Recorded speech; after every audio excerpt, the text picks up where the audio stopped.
What kind of game is I hate this place? This isn't like Don't Starve, Project Zomboid, or Resident Evil. I hate this place clearly tried to carve out its own identity, and for about the first hour, it actually works. The atmosphere is thick, the enemies feel unknown, and the game leans hard into survival horror like the trailer promises. But once that hour is over, the game stagnates fast, mechanically, tonally, and emotionally. So let's talk about all those things.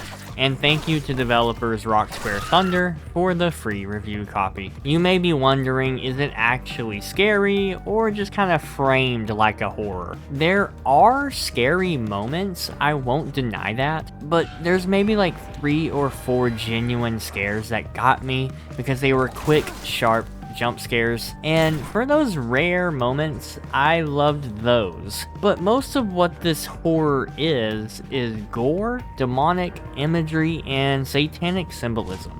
And to me, it's chalked up as horror aesthetics and not horror tension. And the best kind of tension in the game came from the ghost side quest, because those actually leaned into slow building tension, and unfortunately those moments are pretty rare in this game. And the trailer markets itself off of, using stealth and sound to outsmart the enemy AI, and this is kind of where the illusion breaks. Since the game markets itself heavily on stealth and sound-based survival, you'll kind of laugh to find in practice this is surface level at best. Yes, running is louder than crouching. Certain surfaces like glass and blood make more noise, and enemies technically react to sound. But after the first hour of the game, none of that really matters. You can sprint past almost every enemy with 0 consequences.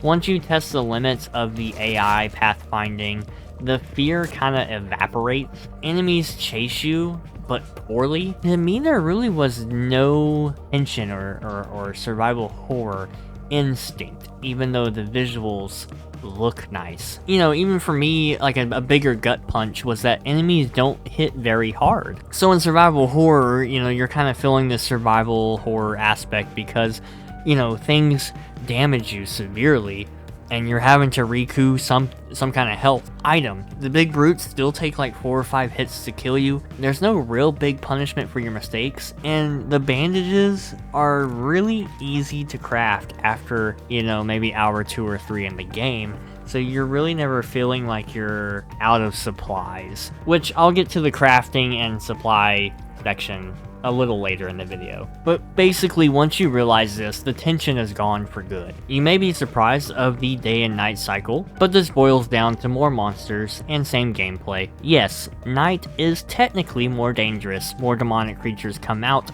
but it doesn't meaningfully change how you play. You can also still sleep through the night, prepare easily through the crafting and building, and you handle enemies the same way, just which is by, shooting them. The catch is that most quests have to be done at nighttime, but mechanically night doesn't force new strategies or smarter play, it's just more of the same combat with a little more tension because it's dark. So let me talk about the crafting and base building, because these are interesting ideas, but I think overall a weak execution. This is where I wanted to love the game. At first, the crafting and base building systems are genuinely intriguing.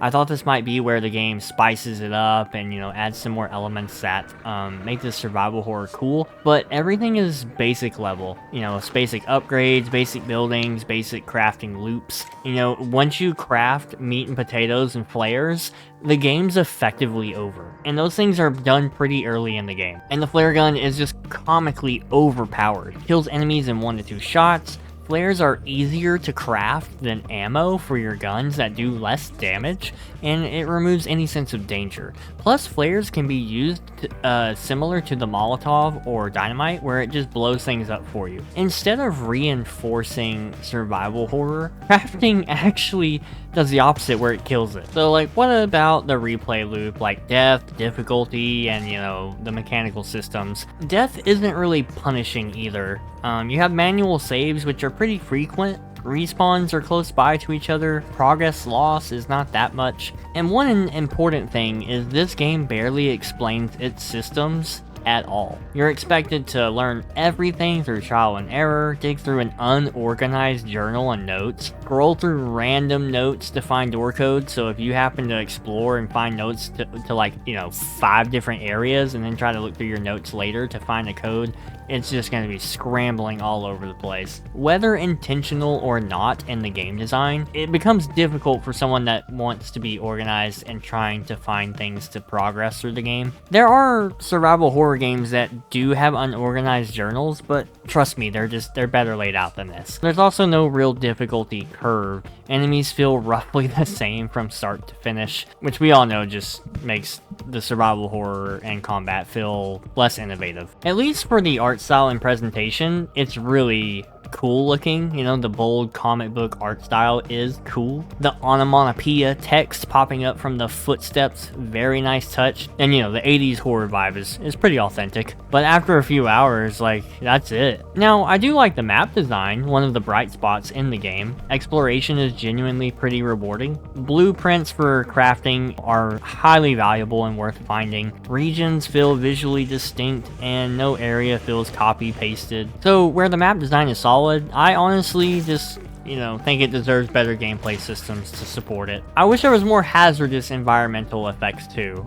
More of the threat comes from monsters and not the environment. So, that's another thing that I wish was a little more on play in this kind of a game. Which leads me to the enemy variety and how the combat feels the same. Enemies look different, but most of them just walk toward you, they try to eat your face, and they die pretty fast to flares. Only one enemy uses ranged attacks, and even that doesn't really change the flow of combat much because you just walk around it. By hour 2, every encounter pretty much feels the same, and not really in a good way. And then the dreaded story and narrative. The story is there, but it's just kind of like fitting the bill of cult town, devil presence, weird stuff happening. Standard survival horror setup. The opening cutscene does a pretty terrible job of explaining anything or pulling you in. The title, I Hate This Place, is both ironic and literal, but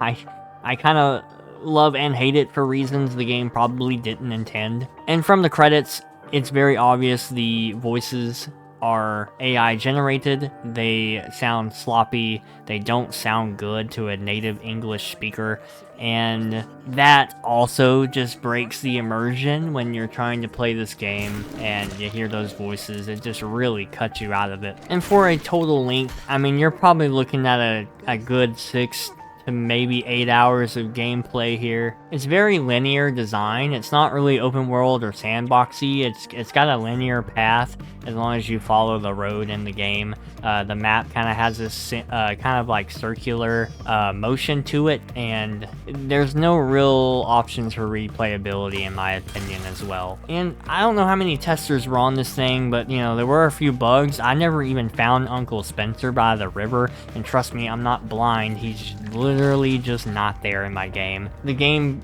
sometimes would have a black screen when I fast traveled, so I'd have to restart the game. There are multiple pretty clunky issues in the game as well. So, this game is not going to be for players looking for Resident Evil tension, Project Zomboid depth, or Don't Starve survival pressure. If that's what the trailer sold you on, you're probably gonna be disappointed. Now, if you are looking for a really great survival horror game, I recommend you check out my video here on why Tormented Souls 2 will surprise you. Please like the video and subscribe if you want to see more reviews from me. As always, keep gaming and stay awesome.